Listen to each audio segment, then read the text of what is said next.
Samajwadi party और लोकतंत्र ये नदी के दो अलग अलग छोर हैं। इनका अरे सुनिए ना, लोकतंत्र में कब से विश्वास हो गया है,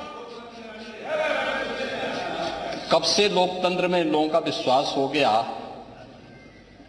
इनके मुंह से ये शब्द शोभा नहीं देते हैं। स्वाभाविक रूप से संभल में जो नंद तांडव इन्होंने समाजवादी पार्टी सरकार के समय किया था, आज जब वहां पर उसका शुद्धिकरण का अभियान चल रहा है, तो अगर आपको हवन डालना है तब तो ठीक बात है, लेकिन अनावश्यक रूप से हर एक जगह न्यूसेंस क्रिएट करना, अपनी नकारात्मकता से उस क्षेत्र के विकास को अवरुद्ध करना, संभल हो, बहराइच हो या गोरखपुर, ये समाजवादी पार्टी हर जगह यही करती है। गोरखपुर के विरासत गलियारे के बारे में पंडित जी, आप तो इतने वरिष्ठ हैं, लोग आपको अनावश्यक रूप से मोहरा बना करके आपके कंधे पर बंदूक रख करके, अब आपको कम से कम इस उम्र में इस बात का ध्यान रखना चाहिए कि इस उम्र में सब नहीं होने देना चाहिए, जो आपके कंधे पे बंदूक रख करके निशाना साधने का प्रयास कर रहे हैं। आपके 3 दिन पहले मैं स्वयं उस विरासत गलियारे का दौरा किया था, मालूम है ना। मैं एक व्यापारी से बात किया था और बातचीत करके, वो गोरखपुर के सबसे पुरानी मंडी है, आप तो गोरखपुर में पढ़े भी हैं, और सबसे पुराना बाजार है, लेकिन कंजेशन होने के नाते, अवैध कब्जा होने के नाते वहां पर उस कंजेशन को दूर करके आज सड़क बनाई जा रही है। आप लोगों ने अपने समय में तो कुछ किया नहीं।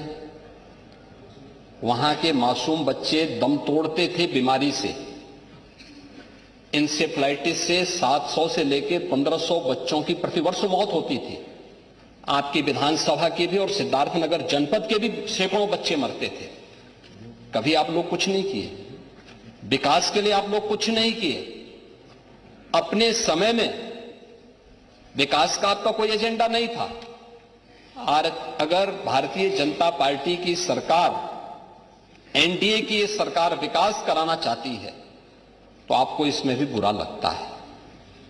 और वो विरासत गलियारा उसी पुराने माजा बाजार के पुनरुद्धार करने को, जिससे वहां के, आपको मालूम है वहीं पे गोरखपुर का घंटाघर भी है, गीता प्रेस भी उसी से सटे हुए क्षेत्र में है, और गोरखपुर का सबसे प्राचीन बाजार भी जो मार्केट है उसी से जुड़ा हुआ है।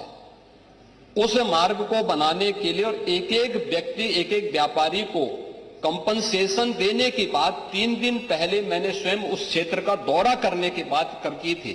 उसके बाद राजनीति करने के लिए आप गए थे। भारतीय जनता पार्टी ने नहीं, बल्कि गोरखपुर के व्यापारियों ने आपका विरोध किया था। क्योंकि विरोध इसलिए भी किया था क्योंकि केवल वहीं का व्यापारी नहीं, प्रदेश भर के व्यापारी में समाजवादी पार्टी की चारों सरकारों के समय में जो भय और दहशत था, जो उनसे गुंडा टैक्स वसूली किया जाता था, उसके कारण व्यापारियों में आपके प्रति जो आक्रोश है, बार बार उसका खामियाजा समाजवादी पार्टी को भुगतना पड़ा था। और व्यापारी इसी बात को लेकर आशंकित थे कि उनके विकास के लिए कोई कार्य हो रहा है, उसमें फिर विघ्न बाधा पैदा करने के लिए आप गए होंगे। और व्यापारियों ने इस चीज का विरोध किया था कि भाई आप वहां बिना बुलाए मेहमान आकर के टपक पड़े हैं, विघ्न बाधा पैदा कर रहे हैं, ये नहीं होना चाहिए। अरे वो तो आपका सम्मान किया व्यापारियों ने।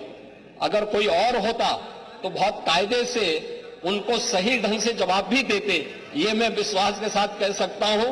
क्योंकि समाजवादी पार्टी से उम्मीद की ही नहीं जा सकती है कि वे सुरक्षा की बात करेंगे और अच्छा विकास का कार्य कर सकेंगे।